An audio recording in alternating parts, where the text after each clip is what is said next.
और मुझे याद है कि 15 फरवरी 2024 को जब इस देश के उच्चतम न्यायालय ने, the highest court of India, supreme court ने यह जजमेंट दिया था कि इलेक्टोरल बैन किए जाएंगे, तो इसका हम सब लोगों ने स्वागत किया था, क्योंकि राजनीति में जो शुचिता चाहिए उसकी ओर ये एक बड़ा कदम था।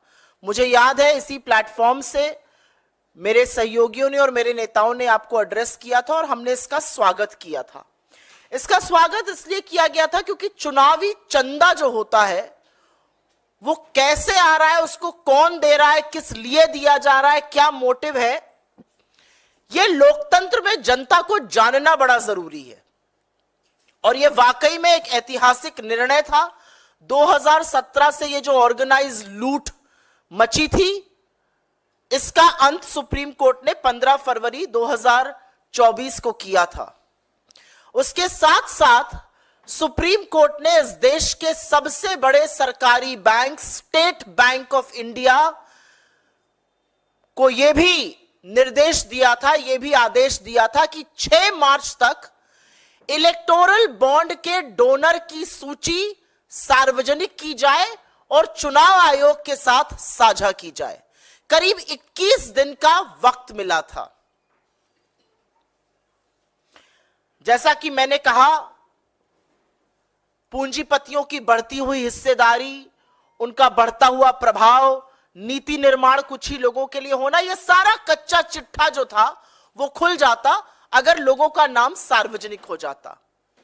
लेकिन बड़े हैरत अंगेज तरीके से जो एक्सपेक्टेड था, इसकी हम उम्मीद कर रहे थे कि एसबीआई सुप्रीम कोर्ट के सामने ये कहेगा, और एसबीआई ने ये कर दिखाया। एसबीआई ने सुप्रीम कोर्ट से कहा है कि यह डेटा देने में एसबीआई असमर्थ है और उसको 30 जून 2024 तक का वक्त चाहिए। मतलब टोटल 5 महीने का वक्त इस देश के सबसे बड़े bank, state bank of India को चाहिए। और हास्यास्पद बात यह है कि डेटा देना है 22,217 इलेक्टोरल बॉन्ड का। यह कितनी बड़ी विडंबना है कि 22,217 इलेक्टोरल बॉन्ड का जो डेटा डिजिटल इंडिया में और पूरी तरह से कंप्यूटरीकृत, पूरी तरह से कंप्यूटराइज्ड, एसबीआई को एक क्लिक ऑफ अ बटन पर यह डेटा मिल जाना चाहिए। इसके लिए एसबीआई को 5 महीने चाहिए। वो एसबीआई जिसके पास 48 करोड़ बैंक अकाउंट हैं, वो एसबीआई जिसकी 23,000 के करीब ब्रांचेस है, वो एसबीआई जो 66,000 एटीएम चलाता है पूरे देश में, उसको 22,217 इलेक्टोरल बॉन्ड किसने दिए, उसका विवरण देने के लिए 5 महीने चाहिए। हमारे इस मंच से कुछ सवाल है और सवाल बड़े स्पष्ट हैं और बड़े कम हैं।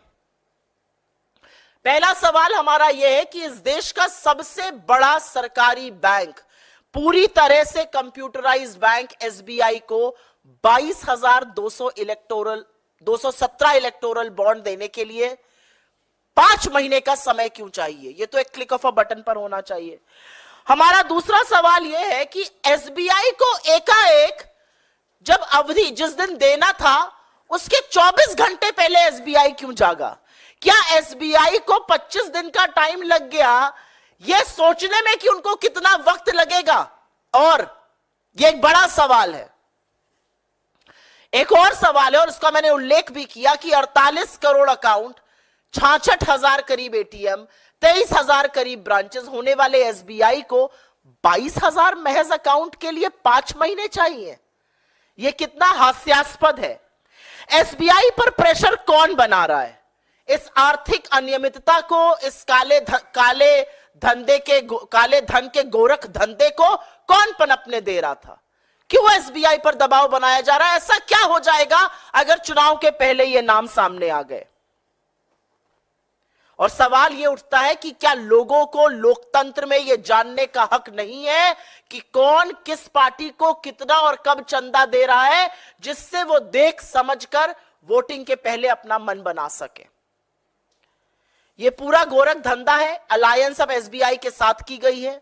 हम लोग शुरू से कह रहे हैं कि भारतीय जनता पार्टी इस देश के हर संसाधन, हर संस्थान, हर संस्था पे कब्जा करना चाहती है। पहले सीबीआई, ईडी और इनकम टैक्स बने नए फ्रंटल, अब लगता है एसबीआई बन गया है। और समझना जरूरी है कि कितना भी षड्यंत्र एसबीआई और सरकार मिलकर रच ले, मोदी जी ने किससे कब कितना पैसा लिया और उसके एवज में जांच बिठाई या जांच बंद करी, उसके एवज में कौन सी नीति बनाई, इसका फैसला जनता करेगी, क्योंकि जनता सब देखती और सब समझती है।